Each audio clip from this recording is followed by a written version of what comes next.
Si je dois me mettre à vous donner ou à vous dire les enseignements de Amadou Hampâté-Bâ, on n'en finira pas cet après-midi parce que la dimension de l'homme est telle que il est complet. Il a traité de tout, pratiquement de tous les sujets. Mais essentiellement, ce que la jeune génération doit retenir de Amadou Hampâté-Bâ est contenu dans la lettre qu'il a adressée à la jeunesse, écrite en 1985. Une lettre pleine d'enseignements qui doit être le passeport aujourd'hui de chaque jeune. Une lettre qui nous enseigne les valeurs de solidarité, les valeurs de partage, d'entraide, d'écoute, de dialogue, de respect des autres. Toutes choses dont aujourd'hui nous avons besoin.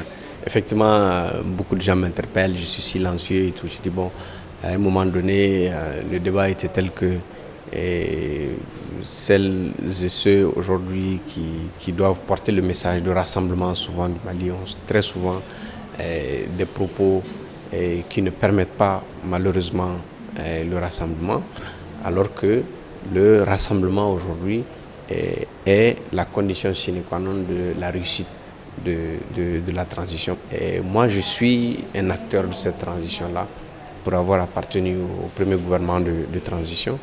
Donc, je soutiens cette transition, mais sur la vérité, comme je l'ai dit. Soutien sur la vérité, avec toujours l'exigence de rupture avec un certain nombre de comportements qui ont conduit notre pays dans cette situation difficile.